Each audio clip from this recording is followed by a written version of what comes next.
Yo, everyone. Welcome to Real Estate Power Play. It is Tuesday, and we're jumping into a freaking awesome episode today. I'm joined by Mark Monroe, by Marty Grisanti. Yo. And guys, we are jumping into the pros and the cons of fixing and flipping, of rehabbing properties. And we really want to bring some value to today because I know all of us buy properties. We're all kind of digging in and turning them and really deciding, how do you profit in this business when you get 6-12 months in and you start doing deals. You really have to make a conscious decision.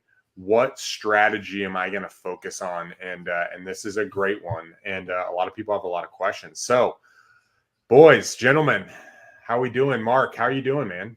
I'm doing well. I'm doing really well. You guys are actually going to be in town this week, so looking forward for all four of us to getting together and going out to dinner. It's going to be exciting. So definitely, the weather's beautiful. So come on down. You guys are going to enjoy it. But everything's going great. It's going to be awesome. Yep, looking forward to it. Awesome, Marty. How you doing, man? I'm good, buddy. I'm excited about the show. I'm excited about next week. We'll probably do. Well, I don't know if we're going to be able to do a live show, but maybe we'll do something. We'll do something short and sweet for people. We'll put it on the. Well, at least we'll do the phone. We'll do the phone thing, bro. Yeah, do the phone thing. Exactly. Or have someone else hold the phone. I love it. Exactly, but no, so far so good, buddy. How are you? I'm doing really good. I'm actually really excited for this topic. About rehabbing. We jumped in. I've got 4 rehabs happening right now. We might jump into a really, really big rehab coming soon, so we can talk a little bit about that. But I guess to kick us off, when thinking about rehabbing and jumping in, when do you guys think people should start rehabbing? Right? Like when's a good intro? I mean, is it something that some people should jump in right away? Did you guys jump in right away, or should they wait? Like, what is your guys' thoughts on that? Mark, Marty, I'll let you go first. I'll let you go first, Marty. Yeah, I think it's going to be based on that property, right, that you get. And for people who, like for our experience, our first flip, it was a disaster. I mean, it really was. So we didn't really know what we were doing at all. I don't know if many people do, right? Especially if you're not coming from a construction background and you're just someone who wants to get into real estate. You're just, that's not your forte, but you understand real estate. You just don't understand the construction part of the real estate, right? The rehab and all that. So it's something where you definitely, like, what if I could have gone back? I know Matt and I, we should have had like a GC. We should have had like a general contractor. And we thought we had one that was going through it, but really they didn't know what they were doing either. And I would say you definitely want to get a GC if you're brand new at this. You want someone who's done this before, or get a mentor, get a Marty or a Ronnie or a Mark to walk it with you and say, hey, here's this, and this. Here's a game plan for the property. So yeah, it's going to be a property by property basis. But for us, we took all the punches in the face in the beginning so that we could be better the next time around. But yeah, that's what I would say on that. That's good. Mark, what do you think, man? Tell us your story with rehabbing and jumping into this stuff. Yeah, so I'm the same thing. I didn't have a construction background. My background was real estate banking. I was the finance numbers guy. So I did several deals before I even got into rehab. My rehab deal, kind of the first one I did, actually came by accident. All the, the fix and flip guys, it was a wholesale deal. All the fix and flip guys were just beating me up. I'm like, they're just beating the crap out of me. The numbers just didn't make sense. I'm like, I might just go ahead and rehab it and I'll make all this extra money, which I did. But the same thing, you got to make sure, like when you're first doing it, there's a lot of mistakes that you learn along the way. The key is, especially, and this was virtual, so I didn't even look at this property. And what happened was I used a realtor to kind of do the walkthrough inspection for me, kind of told me the ins and outs, took photos and everything. And same thing, I had problems. I found a couple contractors that went with the best one I felt was going to be good. Do not go cheap. you get what you paid for, and something in this. And so the contractor went out there and started giving me quotes. And my quote was literally $20,000 higher than the supposedly realtor that knew what they're doing. And what happened was, and I didn't know this, but the whole subflooring in the main room was shot, and it was going to be an extra $12,000 to like $15,000 extra cost. At least the numbers made sense. I still had plenty of room in there, but don't start spending that money before you cash that check, that type of thing. So it turned out well. One of the biggest nuggets I'm going to say are power moves is when you're working with somebody that's a GC and you can't go inspect a property daily, have them send photos every single day at the end of the day of what work they're doing so they can kind of go forward. And then later on in here, I'll get into another story where I had another one that turned out to be a nightmare. So you have some good, that's what the show's about, pros and cons. But this one actually in Jacksonville turned out to be a great one. The market went crazy. We went up in value. So even though it cost me a little bit more, I actually ended up making it made up for it because the values went up. And this guy did a great job and I was really happy with him. Nice. So yeah, that's awesome. I wish I would have gotten started rehabbing sooner. I've done a few hundred deals now. I think I've crossed the 500 deal mark now. And 9 years ago, I got into wholesaling and I was scared of rehabbing, guys. I thought wholesaling was like, it was the quick money. You got it in and out. I was scared of putting things on the retail market because what if they don't buy and then it comes down and I'm exposed? And so for my first, I don't think I did a rehab for my first 3 years in real estate, right? I did sub 2, I did owner financing, but I didn't do like an actual rehab, like a flip, because I didn't want to get hard money. I didn't know the ins and outs. I was afraid I was going to get screwed and I was going to get nickel and dimed. And really a lot of fear was set in me around, what if I mess up? Now I was wholesaling these properties, the other guys, and they were making money on top of me, but there was just a lot that I didn't know. And at that time I was making $18,000 to $25,000 a wholesale deal. So I was like, you know what? I'm just going to take my quick money, and go quick. And it actually worked in my favor on the acquisition because I believed in the quick stuff. So I was able to communicate that to the seller in a way that got us even more deals, right?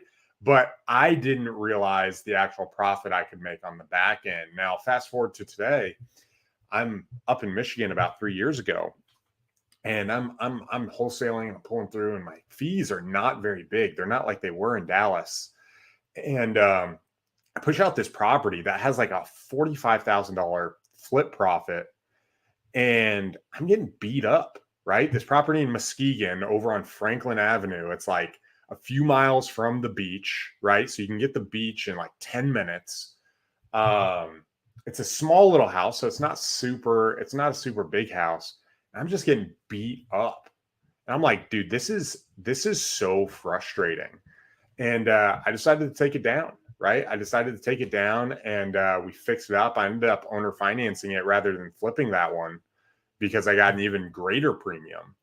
But that's what really turned my eye on here in Michigan when I came up is, man, you need to analyze the profits that you can get, right? If you can get a home run deal and you're getting 10, 15 times what you can get on a wholesale deal, like opening that mind up. And now, fast forward, having a full crew, having things in place, learning so much. There's so much to learn, guys. And it makes you a better wholesaler, makes you a better investor, makes you a better analyzer of opportunities. And just like what Mark said, like people will tell you things that just are not the truth.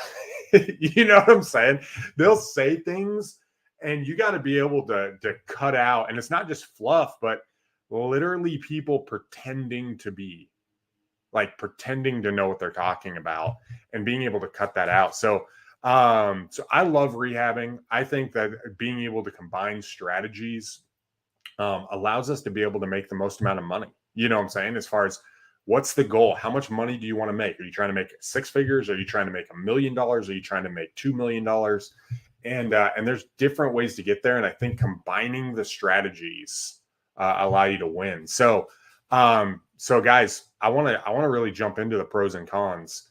Why don't we start with some of the pros of rehabbing versus versus say wholesaling or owner financing. What are some of those pros? What are some of those things that you really like, Marty? What do you think? Let's start with you.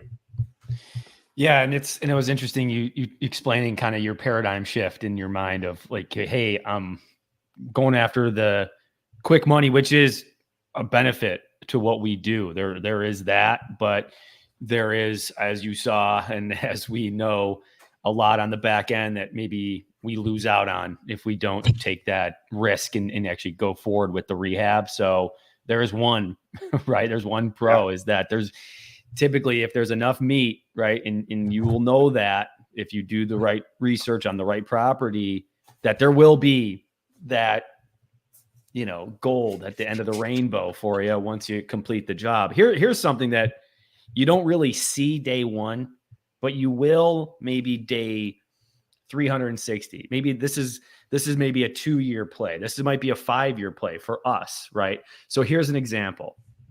We just did a 1-bedroom property. We took a risk on buying this 1-bedroom house, 800 square feet, and I think we bought it for $25,000. Okay, and we're all in at 75. So we did a beautiful job, right? The rehab was really nice, and it's small. That was a small job, obviously, 800 square feet. We listed it for 104. Okay, and we just got our last offer for 135. So, and why we got that offer is because agents had seen our work in the past, that we continually go above and beyond what normal flippers do, where they gave the confidence to the buyer to say, hey, you should go higher, take that opportunity, take that risk on these guys. Cause I know I've seen their work. They do a good job. Now that wasn't easy to do for us. Because it's really, when you look at flipping, Jerry Norton said this, he's like, you don't always have to go all out. And sometimes you're not going to make the most money doing that. Right.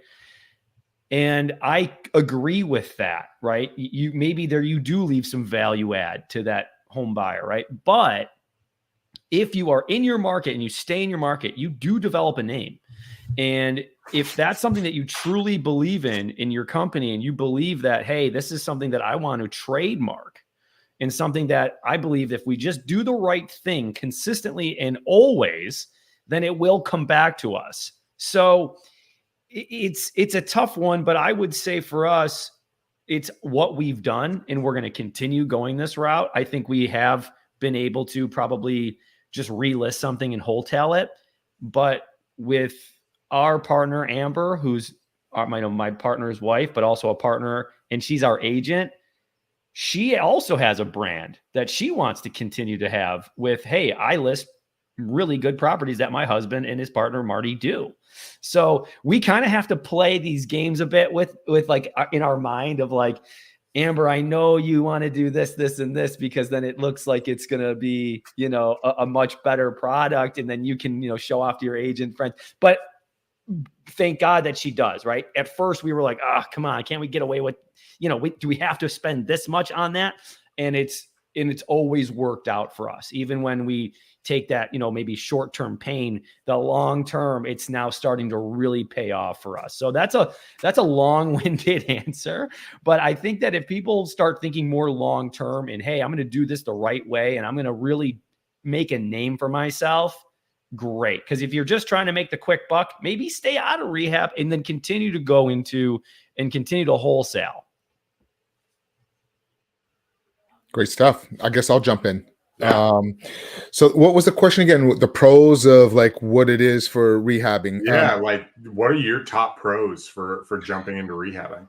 So it really comes down to, I'm a numbers guy. I'm always looking at the numbers. That's really for me how I'm analyzing the deals. Like, hey, if I wholesale it, it's going to be worth this much money. However, if I put the money into it, but then I'll also look at the cost. There's one property that we were just looking at, and we picked up for 31, and retail when it's also done, the ARV was probably about 125. So the headaches and we ended up selling it through wholesaling at 76,000 on that one. So, but we thought about putting in money to do the rehab and selling it, but the profit margin on that one wasn't going to be that much difference versus the headaches and dragging out for a few months. So that's why we went wholesale on that particular route. But we look at it, I always look at it, and mainly it's the profit. You got to look at the numbers, the profit margin. And like what Marty was saying is, you got to be up to date on what is hot out there, what buyers want when you're doing a rehab. And then also you do have to consider, I'm always watching the numbers, and I'm always trying to make sure there's ways that you can. And Marty, I was actually about a year ago, you guys did your bus tour, and you guys, I don't know who it was, if it was your wife, but I was watching it where you guys mentioned something in one of your rehabs where you guys went and used wood block countertop that dropped the cost dramatically versus doing the whole entire granite countertop. So those are the type of things I look at to really kind of maximize. Where I live over here in Boca Raton, they're knocking down these homes and building multi-million dollar homes. And the way the technology is and the material it is nowadays, the cost of a lot of things are so much cheaper than what it used to be 10 years ago. So I'm always looking at that type of stuff. So the quality it's still good. It's not as great quality as it was, but it still looks great, if that makes sense what I'm saying. So, because things are a lot cheaper than what it used to be. I don't know if you guys were doing rehab 10, 20 years ago. A lot of these items are a lot more expensive, but some things you can get that are within cost that looks phenomenal once it's put in there, if that, kind of dressing it up a little bit. So that's really where I come in at. I look at the numbers, see how long it's going to take, who's going to be on my team. Like you guys both have a team, so that's huge. I don't have a team of Ruin Rehab, and that's key really component is like who's your team, who you can rely on. Both you guys have partners in the rehabs, and that makes a huge difference if you guys can sit there, still do your deals and not have to worry so much about the rehabs. And that's kind of one of the big factors that I look at, who's going to manage that rehab. What I've learned is when I'm doing virtual deals in the rehabs, I find a realtor in that area, and that realtor is going to sell it for me. And my realtor is the one that's kind of my eyes and ears and managing the contractor in that area. That's kind of what I tend to do on my rehabs if I'm doing it virtually. So anyways, I'll let that's awesome. That's awesome. Yeah. So a huge pro for me, like a massive pro, is the credibility that comes from doing rehabs. And credibility comes from being involved with multiple people, because now multiple people are talking about you, right? So when I got before I was in the rehabs, let's start before I was a wholesaler, which was awesome because I was providing discounted properties to investors, which is amazing. And you guys should be very proud because that is a high income skill. It is hard to find properties, and you guys need to figure out how are we going to source these deals. You can source it from wholesalers. You can source it from seller direct. You can source it from agents. There's lots of ways to source, but sourcing deals is a skill that is absolutely killer and is one of the key reasons to become a wholesaler, because you have the inventory that everybody wants. But when you jump into rehabs, you have so many different people that are helping you, and that provides a network of opportunities for people to talk about you and for your credibility to skyrocket, even if you are a wholesaler. Because now it's like, oh, he does deals too. Like, oh yeah, I'll just take this one, right? Oh, hey, I've got these 3 going on. This one I'm actually maxed out right now, so I'm actually not doing this one. That's why I'm pushing it out, but it's a home run. And there becomes a lot more maneuverability when you start rehabbing properties. You have hard money lenders, right? When you start connecting with lenders, all of a sudden those people can refer you to other individuals who might be doing more business from mentors that you don't have to pay for, right? Your realtor starts being like, oh, this is what you're looking for. I've got a few other deals for you to look at as well. They might also be like, oh, what are you trying to accomplish? What do you need? Oh, I need a design person. Oh, let me connect you with here. And now your realtor becomes a hub to connect you with other people in the marketplace, which then in turn helps you build private capital, which can go hand in hand with rehabs. And so one of the huge pluses that I have fallen into that I did not realize as a wholesaler, that I would say is probably an undervalued thing, is when you buy that first deal and you start doing video walkthroughs and you start you start documenting your process, not only does your knowledge increase like right away from firsthand knowledge, but also everybody starts seeing like, oh, this guy's real, because we live in an age where everyone is very skeptical of what you're doing when you're talking, and being able to show like, hey, I've got this going on, I've got this going on, I've got this going on, and being able to walk through them, it provides so much opportunity for more business. It's actually really crazy, because a lot of people just don't know. And when you can say, this is my house, this is the rehab that we're going on, this is what's happened, this is my listing, these are the 7 that I just did, there's transparency and validation to what's happening, which is such a massive, it's such a massive step forward for credibility and your business. And so that's one of the reasons I did, as a wholesaler, it's hard to establish that, because you don't own the property. There's nothing tied to your name. There's no paperwork, right? Which is all some of the benefits of wholesaling. But then when you start trying to tell somebody, hey, how many deals have you done? It's like, well, I've wholesaled 30 properties. Well, how do I know that? Right? Where if you do 30 rehabs, it's very easily verifiable. And it's like, yeah, I've done 30 deals, bro. Like I've done blank. And it's just especially when you start talking to lenders, you start talking to hard money, you start talking to service providers, you start trying to get other people to refer you deals. You don't have to be like, well, yeah, I've done deals, but I partnered with another. It's like, no, I've done them. I get the experience. This is what we're looking for. And it gives you a level of confidence that you didn't have before. So, yeah, that's well said, Ronnie. It's that next step, right? It's that evolution of, and granted, guys, Ronnie is and still is one of the most successful wholesalers in his area. I mean, or I'd even debate in the United States personally. I would debate that. I would say that if given the same, put him on the podium, I would take Ronnie all day long. But so that just tells you the story of like, hey, wholesaling, awesome. But you're kind of in the shadows on things where when you do take that next step, yeah, there's a confidence booster because you're going out of your comfort zone.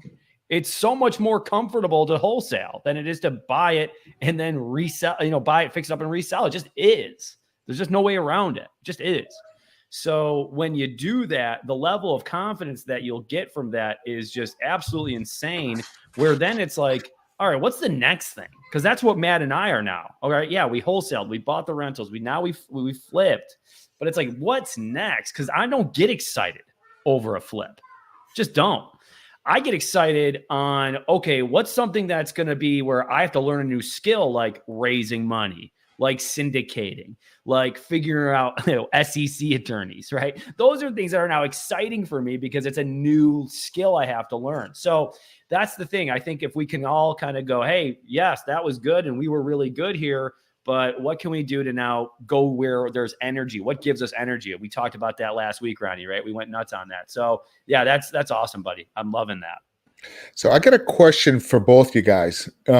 This will be for you, Ronnie. So when you're looking at a property, how do you know if you're just, depending on the area, like how do you know if you want to do a full rehab or just do some cosmetics and kind of getting it ready and what puts into it? Like, how do you determine that when you're looking at a deal? Like, because, I've done it the same way where I put like maybe like 4,000 or 5,000, into a property and then so on. Go ahead. Yeah. So this is a great question. The question, just to kind of to rephrase, is like, how do I determine when should I just sell it as is on the market, or just do a kind of a lipstick on a pig is kind of the terms, or to fully renovate a property? And for me, it comes down to a couple factors. The length of rehab, like how long it's going to take me, is a factor. The amount and the cost of rehab is a factor. And then the difference between the just kind of presentable and pass inspection on the market, the cost, like the cost that the market's bearing versus the fully rehab cost. I'll give you an example. A rehabber might buy a property that's worth, let's say the ARV is 240. and it needs, let's say, $40,000 in rehab. And let's say I picked up that deal for, let's just say I picked it up for 155. Okay. But on the market right now, you've got fully rehab properties going for that 240, but then you've got like clean but not updated properties going for like 218 to 225. Right? From a money standpoint, it doesn't really make sense to spend 40 grand to get 240 when I can spend 10 grand and get 220. And so my return on investment is actually greater for selling the house for cheaper, which can be kind of a mind-blowing concept, but because of the market we're in, those opportunities are possible. And that's why it's critical when you're looking at investment properties, look at the comps and figure out, what do these comps bear and what do I have to make my house look like? And where can I make the most money? Because just going for that highest dollar amount is not always the most money, especially if it's going to cost X amount to repair it, especially if it's a $40,000 rehab versus a 10, but there's a $20,000 difference. Then you have risk, you have reward, and you have cash out and time frame. All of those factors play into that answer, Mark, when you're going into it. I actually just had a deal. I just closed on it last week. In Dallas, Texas. I bought the deal from a wholesaler. The wholesaler made $40,000 when I bought it. So the wholesaler freaking had an amazing payday. We bought the deal. We were going to look at the deal and say, okay, should we fully rehab it? All right, if we fully rehab it, we could sell it for $275. We bought it for $185. We could sell it for $275. We got a quote back of 50 grand. For the full rehab. We will look through it. I pushed it out, found another 2 other properties 3 streets back that sold for 227, 237, and one was 253. We decided to just clean it out. We did a clean out. We ripped out some of the stuff. We pulled everything out, and then we just did some basic fixtures. Just put it so it was presentable. And we turned around, we told that we put it up and we got a 262 offer. We took the offer, we closed on it, and we spent like $6,000 on the property overall. I actually just did the numbers because I paid out some of my guys. We spent like $6,300 when everything was said and done, because it made more sense, right? You could have argued, well, you could have put it up for 279 and maybe bid it up to 300 and where things are at. But do I want to play that game and put 50 grand into it, or do I just want to put it up and maximize the profit now and pull it out less time frame? I didn't have to wait 2 months for construction. I only had 2 payments of hard money on the property. And so those are some of the factors when you're looking at rehabbing versus selling it as is on the market, or just doing a minor rehab, that I think are the factors you should take. Marty, how about you? That same question. When do you guys determine that?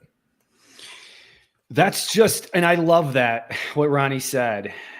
I think that there is merit to that. And that is a business smart move. That's a money business smart move. That's just not our model. And I say that with almost a hesitation, because we may be shooting ourselves in the foot a bit, because we don't always just go in and then, do the minor stuff and then relist it. So that is something we've just never done. That's just not something that we do. When we do it. And we really put the time and money into it, because our philosophy is, not only do we want that branding of, these guys are the best flippers in Monroe County, right? It's a small world. Because here's what I think. It's a small world, right? And we all know that. Agents talk. Okay, yeah, the market's the hottest market it's ever been in the United States history. What happens when there's a downturn, right? What happens when there's a downturn? is that quality will always win. And that's in anything. Quality will always win. So I am in Amber and Matt, we're in the belief of you do the best you can because you're going to put out this product that is just going to be lights out. People are going to go bananas for it. And oh, by the way, the brand and the marketing of the name now holds some serious weight when there's a decision to make. And it's like, hey, do we go over even more asking? Well, it's a suplex property. It may behoove us to do that because we know the quality is going to be there. I am confident, Mr. Seller, as your agent, I've seen their work before. I would go ahead and make that choice. There are some huge flippers here. And again, this is a detriment, I think. This is not the best probably way of thinking about it as a business because there are flippers here that do a ton of flips and they're just crap. They're just crap, but they sell. It's the hottest market in the world right now. So, but I would gamble on us to say, hey, I wonder what this looks like in 6 months, a year, 2, 3 years, when there's a little bit of a downturn. Does that still work? Or are people going to remember, hey, these guys did shitty work and these guys did a great job? I think we should just be focusing on what's quality. So yeah, it's just not something we've ever done and maybe we're missing out, but I think that's just the way that it's played out for us so far. I love it. Good stuff. I'm just going to give my input on this as well because my view is a little different. Marty, your stuff is great, putting out good quality work. I get it in your backyard. Mine is totally different. How I determine if I'm going to do a full rehab or if I'm going to do lipstick or even if I'm going to do anything, it really comes down to my exit strategy. That's how I look at it. Am I going to be doing it as a lease, selling that as a lease option? Is it a sandwich lease option? Is it going to be seller financing? Or am I going to sell it and put it on the market and the MLS? So I look at each strategy of those. And then depending on that strategy, let's say I'm going to sell it as, seller financing and it needs 20. Actually, I had one up in Massachusetts recently. I just did this one. It needed roughly about, the roof needed about almost $30,000 for that particular roof. And then need a new kitchen. So I was going to go do the full entire rehab. Well, the gentleman that's buying it owns a roofing company. So we just negotiated it, and instead of a larger down payment or a larger price, he took it as is, and then he kind of did the work that way. So that's kind of how I look at it as my exit strategy, determining on how much money I'm going to put into it. If I'm going to put on MLS, I'm pretty much going to be doing a full rehab, making sure it's that good quality work, what Marty's saying. But then it also goes down to what Ronnie was saying. It really comes down to the numbers. What can I do? How fast can I get in out of it? And but mainly it really comes to mind on the exit strategy. I love that. Guys, we're talking about pros and cons of rehabbing. We've talked about when should we do a rehab at the full level versus just doing a minor rehab. We've talked about our stories on how we got into it and why getting into rehabbing is a positive. We've talked about the profits that are available with rehabbing versus just wholesaling, right? That open up and access to you. So let's go to some of the cons, guys. What are some of the massive or the big cons that like people might not want to get into rehabbing? What does that look like? Marty, why don't you kick us off? Yeah, I mean it's not fun. I mean, it's not always fun, right? I mean, you have to deal with people. And you wait. It's not all fun and games. It's not all fun and games, man. Gosh, Marty. I'm leaving. I know. But really, guys, it's one of those things where it's when you can find a rock star contractor, they're very tough to find. It's almost like finding that juicy off-market deal, right? They're that tough to finding a rock star contractor. So you got to wade through a lot of people. It's just the way it is. It's a little like dating in the beginning. You're going to have to kiss a few frogs before you find that Prince Charming, right? And that's the contractors. It really is. So I would say the cons are you got to really trust these people. I mean, they're going to be buying the material. Or if you're buying the material, that's one thing. But, at some point, like for us, we give them access once they pass certain points in our circle of trust, so to speak, then they can go to Home Depot for us. Right. But yeah, I mean, you really got to trust these folks. And so that can be tough. And then you got to find, the right team of electricians and plumbers, and then the countertop people, the cabinet people, so there's a lot of moving parts where there's not that many moving parts when you're wholesaling or when you're just, you're doing something a little differently. But yeah, you're going to have to rely, you're going to have to be a teammate. You're going to have to be somebody who's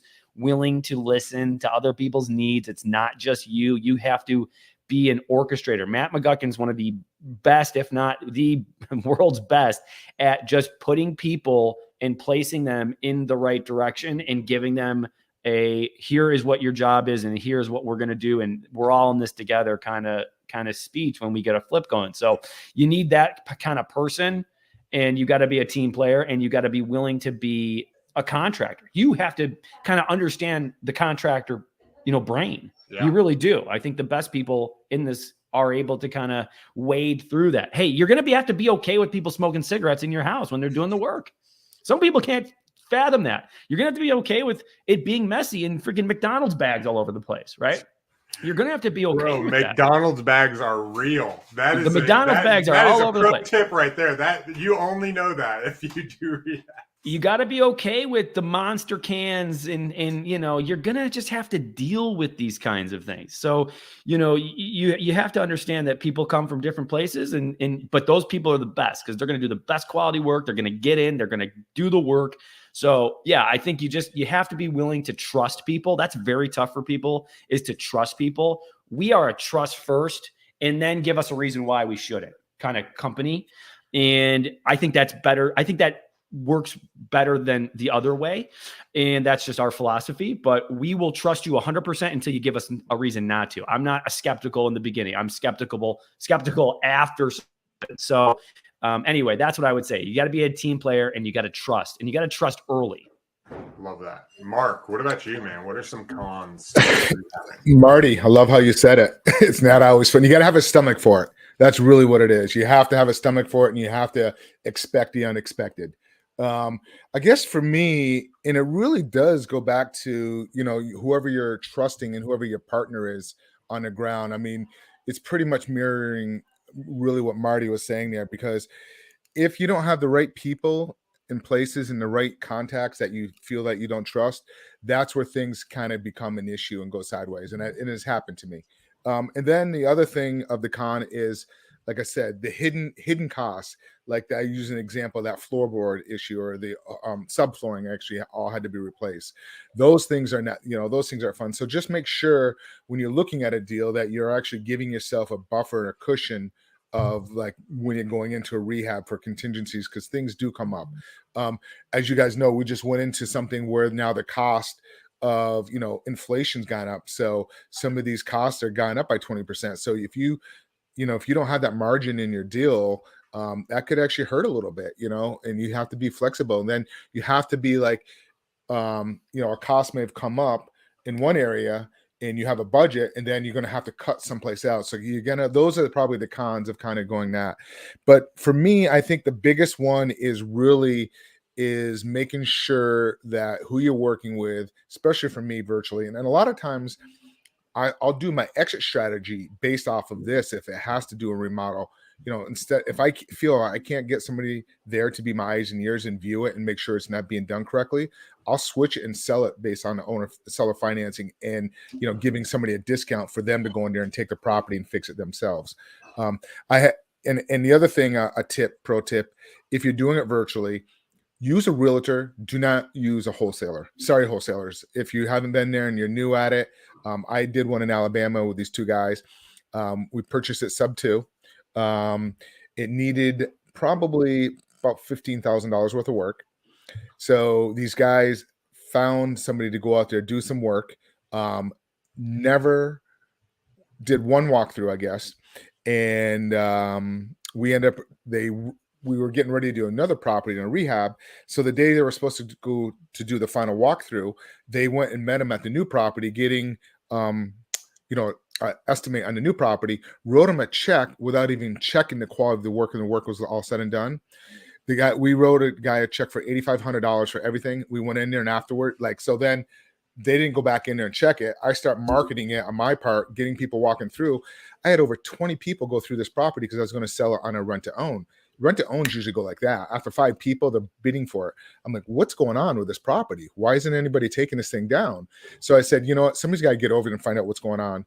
So this guy that did the work on it probably only spent about $2,000 worth of work. And we had to turn around, get another contractor, go in there, finish the work.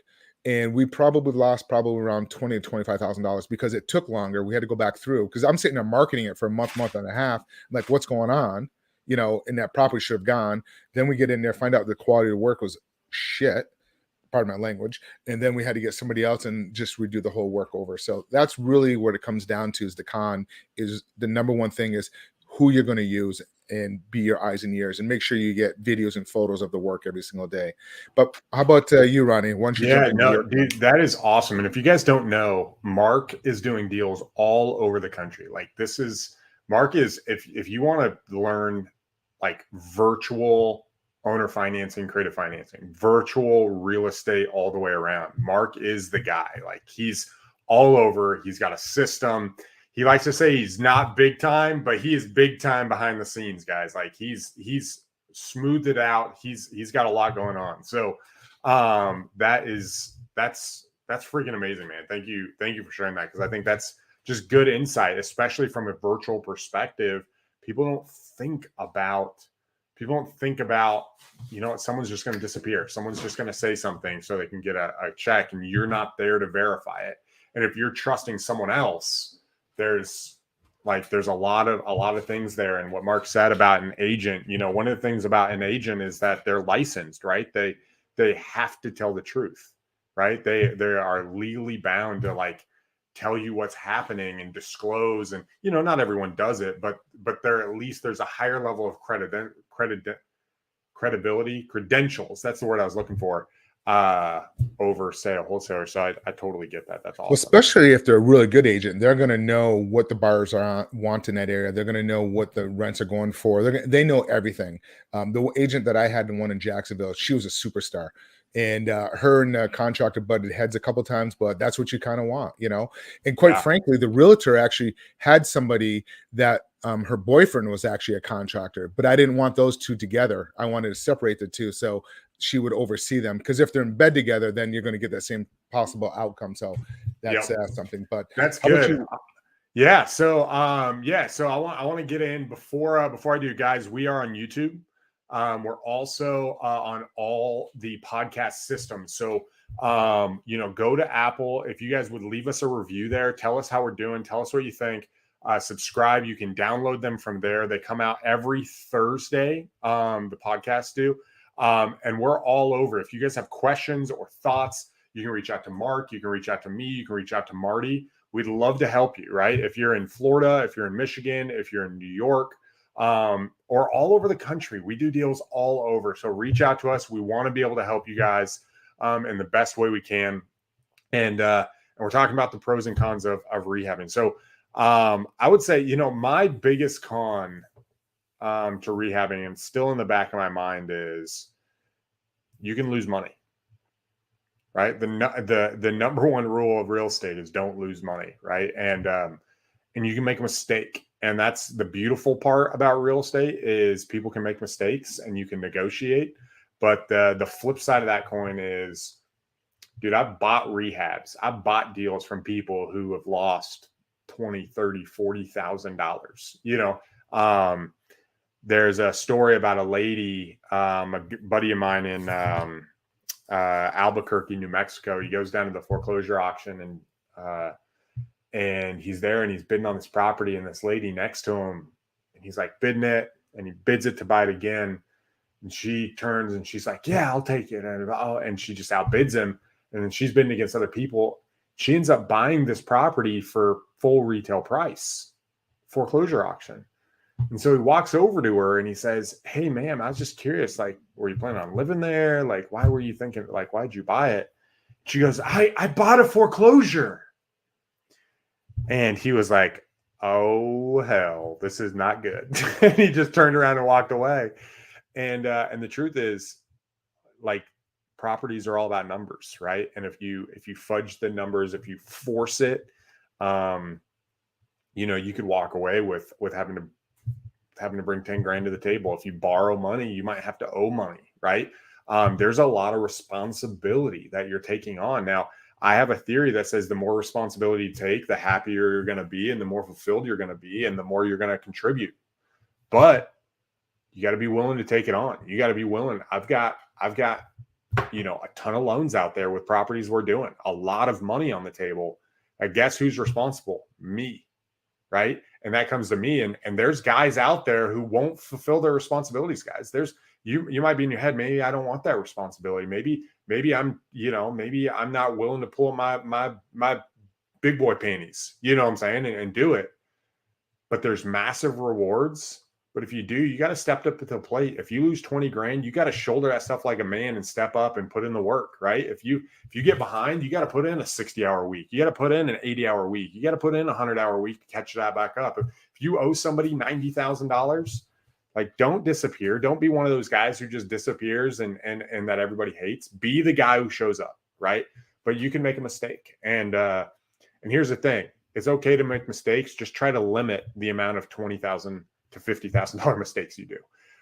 If you can limit those, and that's one of the keys of having a mentor, right? Having someone to second guess it, not playing on an adjustable spreadsheet. If you do that and you watch these videos and you listen to us on Power Play and you go to our YouTube channels and you join our Facebook groups and you connect with individuals, you'll get ahead of the game, because when you're around a community of people, we keep each other sane and not living in la la land, right? And so, but that's a huge thing, man, is there's a lot of responsibility in it, and you can make a big mistake, but man up, take the responsibility, do the deal. Guys, if you guys keep the home run deals yourself, if you do a $40,000 to $60,000 profit once a month, that's $1 million. That's 12. Gentlemen, I have to run, so I apologize. Peace. See you, Mark. That's 12 to 15 properties, and you can make $1 million in this industry doing this.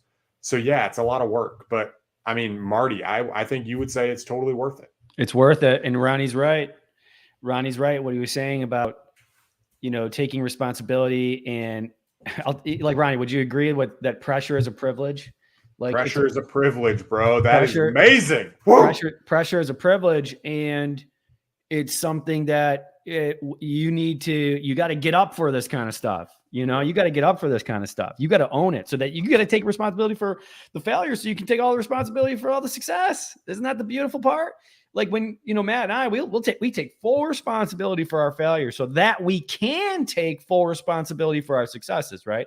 And so, yeah, I'm with you 100%. I believe that, that first flip, although that we didn't make money, but boy, oh boy, do you learn something from it, right? And yes, I 100% agree. The number one rule of real estate is not to lose money, but I think there's a rule above that, which is you just continue to move on and press forward, right? Yeah. Don't let it stop you. Yeah, and another thing that is part of taking responsibility, guys, and this is a con. I want to finish with this. We'll give our takeaways and we'll get out of here. Is sometimes when you partner with other people and they screw you and a third party was involved, sometimes you got to take the responsibility and you got to shoulder that too. And that's happened to me a number of times where I've partnered with somebody and they've left me with a big old wad that I got to handle. Right. And that's part of making sure your partnerships are good up front. And, how much do you trust people? But if people leave you with stuff, like, that's a problem. Right. And sometimes if there's a third party involved, your credibility is online. And sometimes your reputation is more important than $20,000, $40,000, $70,000. And you got to man up. And that's part of working. So, it's on these videos, when you guys are watching YouTube, very rarely will you hear people talk about their hardships that they're dealing. But you going through and having done a whole bunch of money and being caught with stuff and that's part of the game. I want you guys to know you're not alone, right? When you get into a deal and you're like, oh my gosh, where am I going to come up with this? That's part of the game. And you got to show up and you got to make the phone call and you got to ask them and you got to be honest with people. You got to be transparent. Yo, this is my situation. This is what I'm trying to accomplish. Here's the possible upside. This is why it's good for you. Boom, boom, boom, boom, boom. This is where I'm at. This is what I can afford. This is what I'm trying to accomplish. And let me add to that, Ronnie, and say when that phone call comes, because it comes, and it's somebody that you know that is going to have something to say, and you're going to have to take that lashing. Take that phone call. Take that 100%. Phone call. Don't let it go to voicemail. Take that phone call. And I'll tell you this, it's always worse than you think. I'm sorry. It's never as bad as you think, right? That phone call. You know what's going to get that phone call, and it's never as bad as you think it is. What's the bad part is when you put it off, and you're thinking and you put it off again, and then the problem gets bigger and bigger and bigger, right? And then you start to lose your confidence, which is really the whole point of all of this, in my opinion. Right. Yeah. Right. Because you're not being true to your true self when you do those things. So, dude, I love that. You know, when you're in a battle back in the day, the gladiators, and they took a sword to the arm, right? And their arm gets cut off. They don't have an arm, right? But when you dodge those bullets and you know you should step up to responsibility, you're taking a personal scar on your conscience that will not go away. And it will hurt you if you don't. And I've listened to a lot of mentors of mine are just like, you know what? Take the hit and deal with it and man up so you don't have to deal with that emotional scar. And but that's a downside. So let's wrap it up, guys. We're here at Real Estate Power Play. We've talked about some of the pros. We've talked about some of the cons of rehabbing. We've jumped into this. We've got some really awesome stuff in this episode that we've talked about. We come to you every Tuesday at noon, and our podcast is dropped on Thursday mornings. So jump into that. Go to our YouTube channel, subscribe to the podcast, and until next time, guys, thank you so much. Peace.